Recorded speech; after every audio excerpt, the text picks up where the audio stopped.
جلدی سے یہ 2-3 آیتیں پڑھ کے بیان ختم کرتا ہوں۔ اللہ تعالیٰ آگے قرآن میں فرماتے ہیں فلولا اذا بلغت الحلقوم، اللہ کہتے ہیں یہ باتیں میں بتا رہا ہوں یہ میں تھوڑی خود کہہ رہا ہوں، یہ باتیں یہ کون کہہ رہا ہے بھائی؟ یہ تو اللہ کہہ رہا ہے، یہ تو اللہ کہہ رہا ہے۔ تو قرآن آگے کیا کہتا ہے؟ فلولا اذا بلغت الحلقوم، اللہ کہتے ہیں ایک ٹائم ایسا بھی آتا ہے، ابھی تو مزے میں ہو، جب تمہاری جان کہاں تک پہنچے گی؟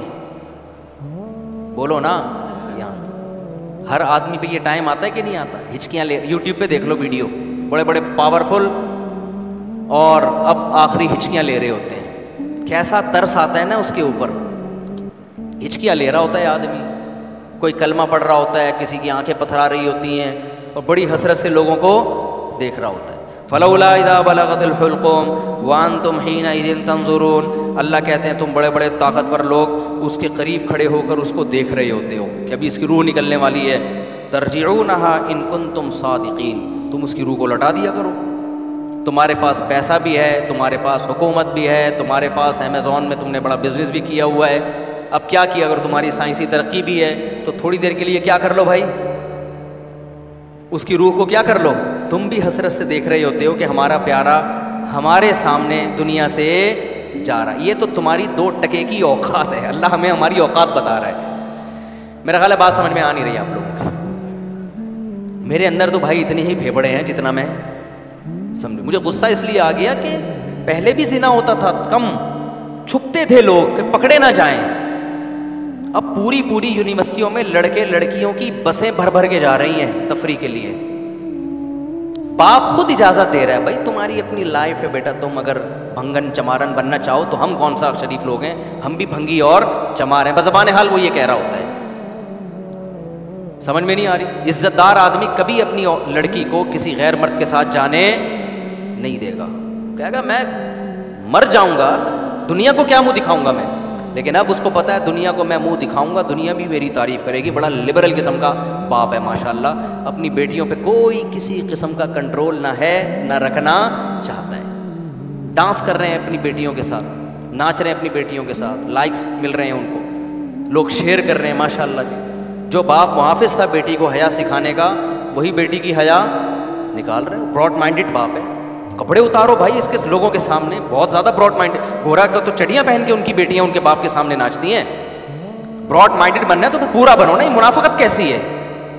اگر غلط ہے تو پھر، اگر گورا غلط ہے تو پھر یہ عمل بھی غلط ہے جو یہاں ہو رہا ہے، شادیوں میں ناچ رہی ہیں بہنیں بھائیوں کے ساتھ، تو ناچ گانے پہلے بھی ہوتے تھے، تھوڑا حیا تھی، تمیز تھی لوگوں میں کہ کس کے سامنے ناچنا ہے اور کس سے اپنے ناچ کو چھپانا ہے، لیکن اب کیا ہو رہا ہے؟ غیرت ختم، وہی بات ہے جب آخرت پر ایمان ختم ہوگا، جب اللہ کے سامنے جواب دینے کا خوف ہی ختم ہو گیا تو پھر جو چاہے کرتے پھرو۔ تو قرآن کہہ رہا ہے ایک وقت آتا ہے جب تمہاری جان کہاں پہنچتی ہے؟ حلق میں، اور تم دیکھ رہے ہوتے ہو وَنَحْنُ أَقْرَبُ إِلَيْهِ مِنْكُمْ، اللہ کہتے ہیں جتنے تم اپنے عزیز کے قریب کھڑے ہوتے ہو نا حسرت سے، ہم تم سے بھی زیادہ اس کے قریب ہوتے ہیں اور اس کی کیفیات کو جانتے ہیں۔ فلولا ان کنتم غیر مدینین، اللہ کہتے ہیں اگر تم یہ سمجھتے ہو تمہارے اوپر کسی کا کنٹرول ہی نہیں ہے، آزاد ہو، بڑے پاورفل ہو، ترجعونہا ان کنتم صادقین، تو آج اپنی طاقت کا استعمال کرو، یہ تو تمہارا عزیز ہے، تمہارا معشوق ہے، اس کی جدائی تو تم برداشت کر نہیں سکتے، اس کو مرنے سے روک لو۔ پھر سارے ڈاکٹر عاجز آ جاتے ہیں کہ نہیں آ جاتے؟ سارے ڈاکٹر کیا کہہ دیتے ہیں؟ بھائی ہمارے بس میں نہیں۔ میں آغا خان میں تھا، اچانک چیخوں کی آواز آئی نا،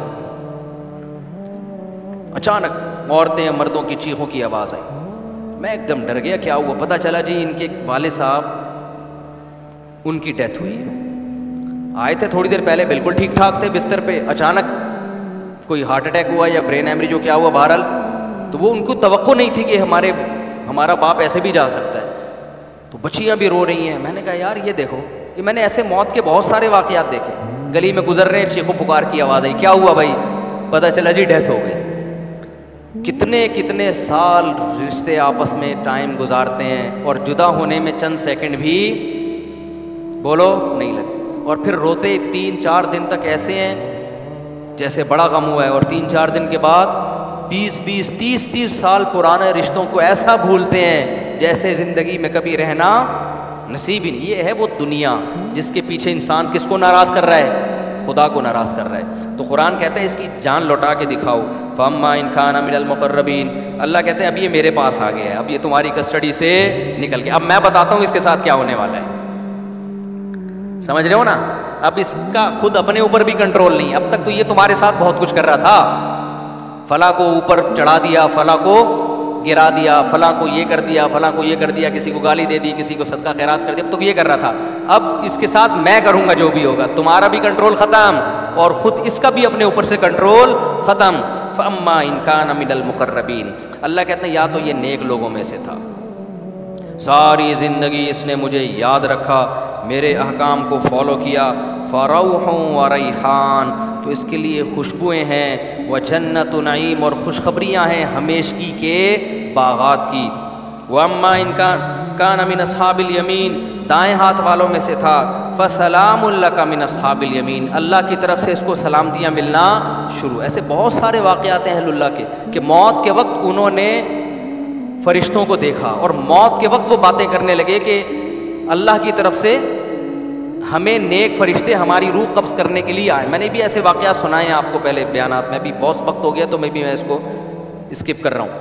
بہت ایسے واقعات ہیں, شہداء کے بہت واقعات ہیں. میرے والد صاحب نے بتایا کہ ایک قاری صاحب ہندوستان میں قرآن پڑھایا کرتے تھے, ساری زندگی ان کے نا بچوں کو قرآن پڑھانے میں گزری. موت کے وقت نا ان کی جسم سے روشنی کا گولا نکل کے گیا. سب نے دیکھا جتنے لوگ. حضرت مولانا اشرف علی تھانوی رحمۃ اللہ علیہ, جن پر آج لوگ بڑے اوٹ پٹانگ قسم کے اعتراضات کرتے ہیں, ان کی جب ڈیتھ ہوئی ہے نا, تواتر سے جو ان کے قریب لوگ کھڑے ہوئے تھے, انہوں نے بتایا کہ ان کی 3 انگلیوں سے روشنی کی کرنیں نکل رہی تھیں موت کے وقت, کیونکہ پوری زندگی نا ان 3 انگلیوں سے تصنیف کا کام کیا ہے. ان کی سینکڑوں تصانیف ہیں جن سے بہت, اگر مولانا اشرف علی تھانوی رحمۃ اللہ علیہ ہندوستان میں نہ ہوتے نا تو آج یوں کہا جائے نا کہ میں بھی شاید بدعتی ہوتا, تو یہ بات غلط نہیں ہوگی. ہندوستان میں جو بدعتوں کو روکنے میں سب سے بڑا کردار ہے وہ مولانا اشرف علی تھانوی رحمۃ اللہ علیہ کا, کیونکہ تصوف میں اتنا غلو ہو گیا تھا کہ 20 قسم کی بدعتیں شامل ہو, پیر پرستی اور تصوف. اس پہ ان کی بہت ساری کتابیں ہیں اور بہت کام کیا انہوں نے, کسی کی ملامت کی پرواہ نہیں کی. تو انتقال کے وقت کیا تھا, کرنیں نکل رہی تھیں. ایسے بہت ساری کرامتیں ہوتی ہیں. تو قرآن کہہ رہا ہے فَرَوْحٌ وَرَيْحَانٌ وَجَنَّتُ نَعِيمٍ وَأَمَّا إِنْ كَانَ مِنَ الْمُكَذِّبِينَ الضَّالِّينَ. اور اگر گمراہ لوگوں میں سے تھا تو اس کو بتا دیا جاتا ہے فَنُزُلٌ مِّنْ حَمِيمٍ. تیرا ٹھکانہ کھولتا ہوا پانی ہے جو تجھے پلایا جائے گا. وَتَصْلِيَةُ جَحِيمٍ. اور بھڑکتی ہوئی آگ ہے جس میں تجھے داخل کیا جائے گا.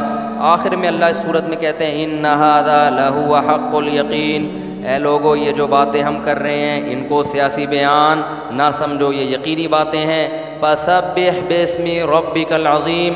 اپنے رب کی کبریائی بیان کرو جو بہت عظمت والا ہے.